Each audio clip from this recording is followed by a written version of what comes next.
Good evening, I'm Shane Jones, leading the news at 7. Help will be made available for Barbadians affected by government's restructuring process.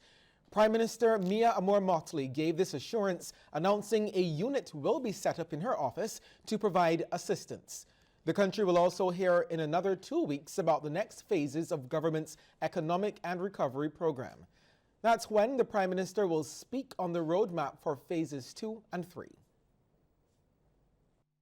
This is what we've inherited, and this is what we will take our time and do. Will there be some consequences to people? Of course there will be. I'm not going to stand here and fool anybody, Mr. Speaker. But will the consequences be of the magnitude of 4,000 or 5,000 or 6,000 jobs? No, there will not be. Ms. Motley says government will leave no one behind as she defended the salary increase for public servants. She is also moving to ensure discipline and order in state-owned enterprises. According to her, thousands have responded to the call to undertake a survey on these entities. I want to thank the people of Barbados for taking the time and for responding in their large numbers. Our response rate was almost 5,000 people answering 102 questions that on average would take people 20 minutes to answer.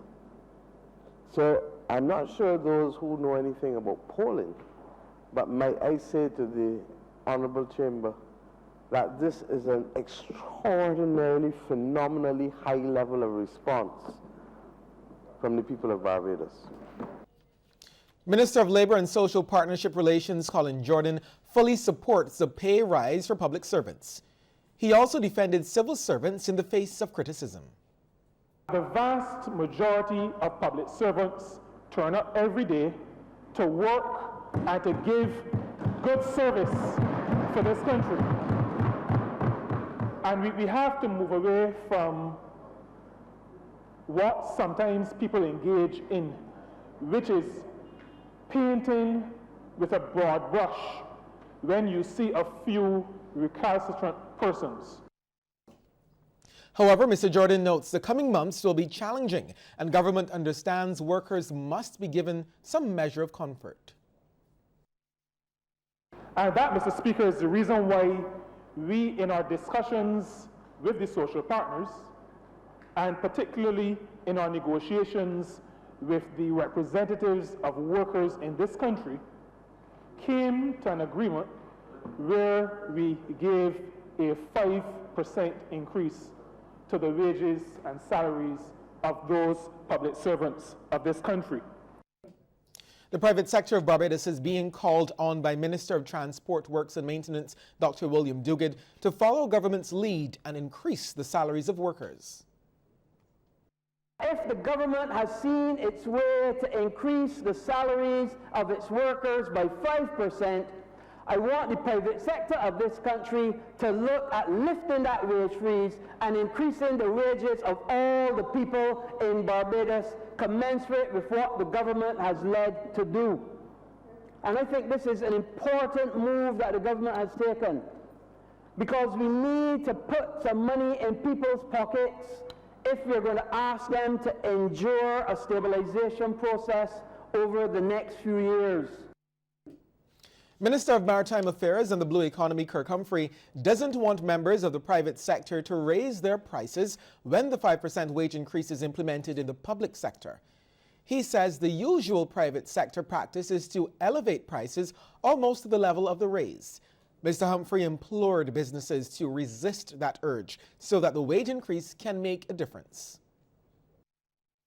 The economists would tell me about wage push, inflation, and when there is an increase in wages and so on, there is a reality that people have to recoup what they put out. We haven't charged an additional anything.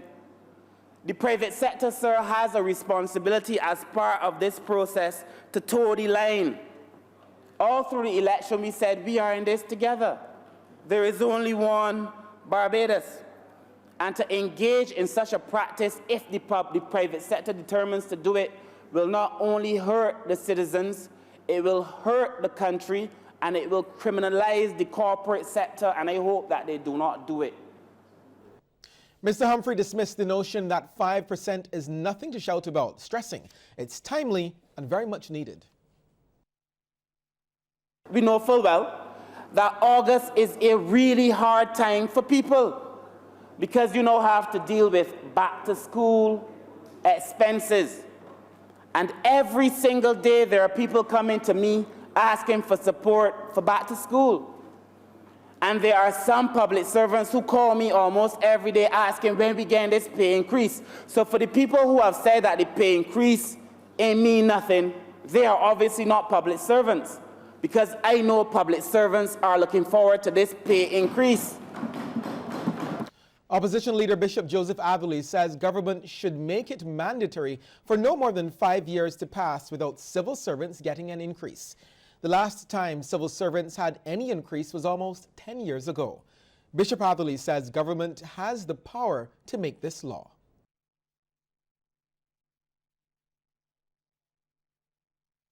That is understood.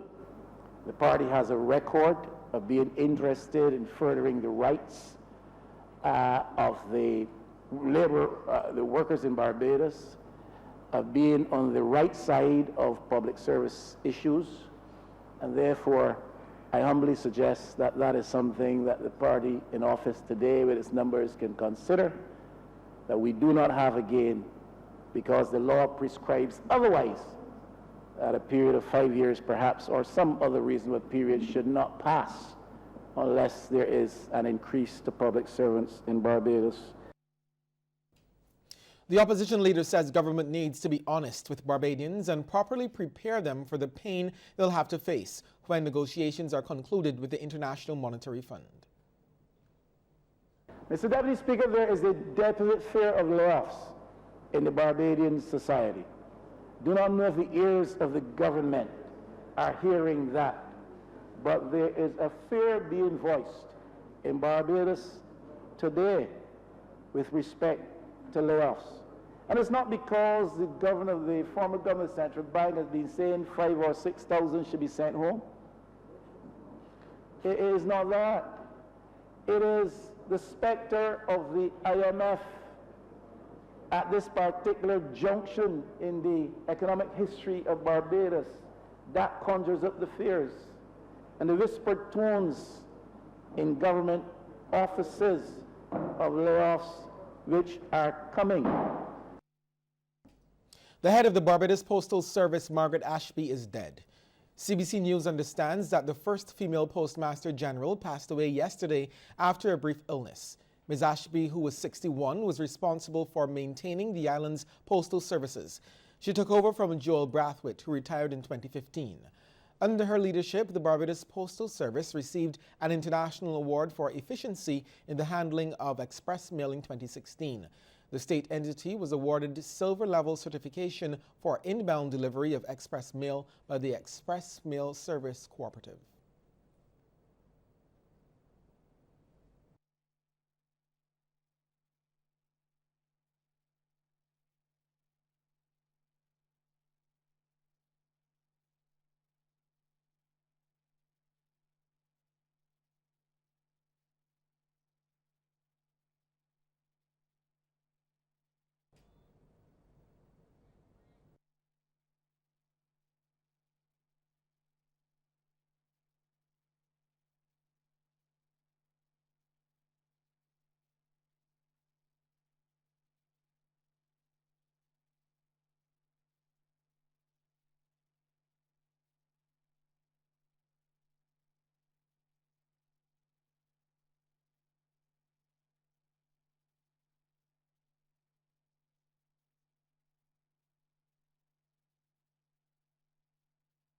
The Ministry of Health is concerned about the decline in the number of children who receive the measles, mumps, and rubella vaccine in the public health care system. During the first 6 months of this year, the figures were low compared to previous years. Senior Medical Officer of Health, Dr. Karen Broom, stresses it's vitally important parents give priority to these immunizations. She says the current MMR coverage is not high enough to stop an outbreak of measles in Barbados if there is an imported case. Dr. Broom adds that it is troubling because of the current measles outbreaks in Venezuela and Brazil, as well as the identification of imported cases in several other countries in the region. Now, according to the Ministry of Health's immunization schedule, children should receive their first dose of the MMR vaccine at 12 months and the second dose at 18 months. The ministry is pursuing a number of measures aimed at encouraging more parents to get their children the MMR vaccine. CARICOM countries could soon have an emergency response strategy and action plan for the agricultural sector, which would be activated in case of a disaster. Representative of the Food and Agricultural Organization, Dr. Listra Fletcher-Paul, made the announcement during the opening of a training workshop on livestock emergency guidelines and standards, or LEGS. She hopes the document, once completed, will be implemented at the national level. That document is aimed at providing information on appropriate emergency responses for all subsectors of agriculture to a range of hazards. And many of the LEGS-related interventions will be included in that manual. We hope that after this training, you will be able to implement the LEGS approach in your respective areas of work if the need arises, and we hope the need doesn't arise that a disaster occurs in Barbados. And we also hope that the LEGS approach, concept, and methodology will be mainstreamed into the government's national emergency response strategy, particularly in the livestock sector, as a best practice for livestock-related interventions during disasters. The workshop is the first of its kind in Barbados, and the Director of the Department of Emergency Management, Kerry Hines, says farmers must not limit their disaster preparedness to any one hazard. My department, as the coordinating entity of the National Emergency Management System, advocates comprehensive disaster management, which embodies the concept of focusing on multiple hazards, building capacity for preparedness, mitigation, response, and recovery phases of the disaster continuum, as well as engaging multiple stakeholders. Chief Executive Officer of the Barbados Agricultural Society, James Paul, believes the training will help to mitigate the losses to farmers during and after a disaster.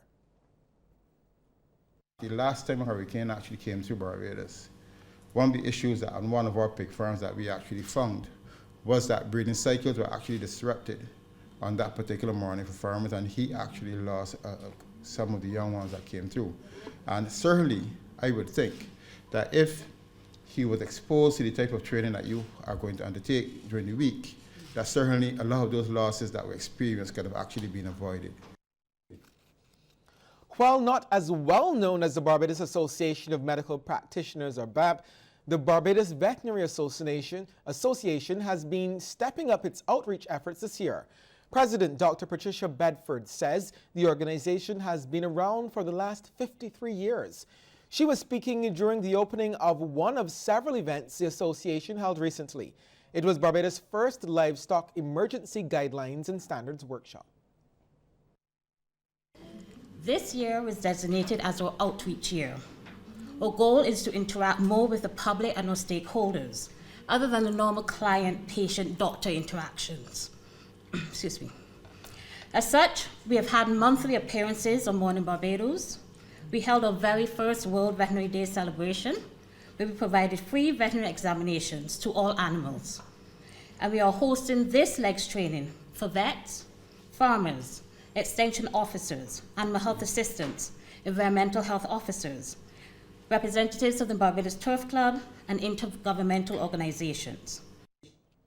Age is definitely not a barrier to having a good time, and it's been proven once again by the hundreds of BART members who attended the Golden Soca show over the weekend. Rianne Phillips has that story.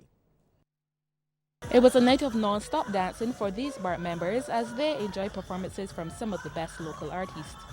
Many, including Edwin, the Mighty Gabby, the Mighty Grainer, RPB, Peter Ram, and Lil Rick, kept the crowd rocking. It's been great. It's been great. It's my first time at Golden Soca. Yeah, and I've had a blast. I'm definitely coming back next year. Very good. Very, very good. Better than last year. I'm a Calypso fan, right? So I just love to come and see the guys. And I get to meet a lot of friends too. The 1,000+ turnout has been pleasing for the organizers. All of the BART members came out, also other members of the public. The great thing about Golden Soca is that we target not only persons of a mature demographic, but also a younger demographic too as well. And that's why we have the composition of the cast that we did, and we got the support of both the mature and also the younger generation, so it was a success. It's bigger than last year, and we're really getting, people are really enjoying it. And already asking me where are we going to be next year. So where are you going to be next? I have no idea. Probably here, but it's been really good this time. More people than ever, and everybody's having a blast. They hope to make the show bigger and better next year. Rianne Phillips, CBC News. On August 14th, 1918 in Bayfield, St. Philip, Violet Etheline Jilts was born. Today, she was the toast of family and friends as she celebrated her 100th birthday. Sharika Griffith reports. Happy birthday to you. Happy birthday to you. Happy birthday, dear grandma. Happy birthday to you. The birthday girl seemed at home in the spotlight as loved ones and well-wishers showered her with tributes, hugs, and kisses. And while she was the one on the receiving end of several gifts, including those presented by Governor-General Dame Sandra Mason, her grandson, Pastor Ronnie Roberts, says the Centenarian was usually the one doing the giving. People just pass in the house on a daily basis, will always pass. Are you related to Miss Jilts who used to live here? And once I said yes, it was that, you know what, this lady provided so much for us. You know, and these are people now 50, 60, probably lived in the States, back here after many years, but they never ever forgot Miss Violet Jilts. That was the lady who provided for them at school and so on. And then there was something too about church, you know. She always traveled with mints. That was one of the things. She always traveled with mints. Anybody that coughed in that church, you can guarantee that that mint was going to be passed until it get to them. Miss Jilts, who worked as a domestic at what was then the Costa Mussons in her younger days, was married twice and had one son, Glenfield, who predeceased her. She has 6 grandchildren, 14 great-grands, and 4 great-great-grands, all but one of whom were present for the celebrations. The Centenarian, who now resides at the St. Jude's Nursing Home in Holders-Hill, reportedly does not suffer with high blood pressure, diabetes, or any such ailment, and still has good eyesight. Her oldest grandson, Ian, says he has fond memories of his grandmother. She ate everything, but she always loved, at that particular time, putting her sauce, I remember, right? Until a certain time then she said, no more of that. And she stopped it one time. But Gran, as he said before, she taught us how to love and how to care for people. And yeah, maybe sometimes you could say she was overprotected, but you know what? Now we look back, we are so grateful for this moment because we have so much great memories. He believes his grandmother's healthy eating habits, hard work, generosity, and a firm belief in God all contributed to her long life. Sharika Griffith, CBC News. St. Lucia's Citizenship by Investment program has slapped a ban on Iranians gaining St. Lucia's passport. The ban on Iranians comes as authorities have found it increasingly difficult to conduct thorough background checks on those applicants. We get more in this report from HTS News Force. Iranians can no longer apply for St. Lucian passports. Chief Executive Officer of the Citizenship by Investment Unit, Nesta Alfred, issued an August 9th memo to notify all St. Lucia CIP authorized agents and promoters of the policy shift. The missive cited the inability of due diligence firms to carry out the checks and balances on Iranian CIP applicants. St. Lucia's due diligence firms are, quote, unable to undertake on-site due diligence checks and validate documents issued from Iran. Additionally, money for Iranian CIP applications will no longer be accepted. No details were given in the memo on what has caused the CIP due diligence hindrances in Iran. CEO Nesta Alfred was out of state when News Force requested comment. According to Investment Migration Insider, St. Lucia is the first Caribbean CIP to impose an outright ban on Iranian applicants. Regionally, St. Kitts and Nevis and Antigua and Barbuda also do not accept Iranian applications, except in certain cases. In the Bahamas, an apparent viral illness left close to 100 guests and staff of a hotel suffering from nausea, vomiting, and diarrhea.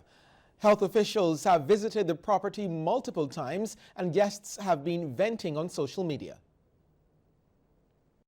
The Ministry of Health said in a statement it was notified of gastrointestinal symptoms being experienced by guests and staff on August 7th.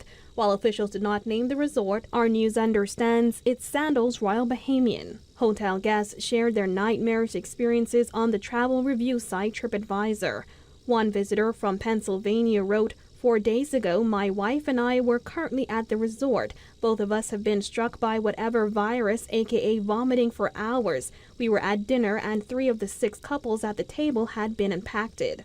Teams from the Ministry of Health and the Department of Environmental Health Services have made multiple visits to the property in response to reports. The evidence seems to suggest that this is a norwalk virus or a norovirus outbreak, which is fairly common in dormitories and hotels and cruise ships, typically spread by direct contact. Norovirus is a common gastrointestinal illness in North America that is not known to be deadly, but it does have several uncomfortable symptoms. The most common are nausea, vomiting, diarrhea, and stomach cramps, but others can include fever, chills, and aches.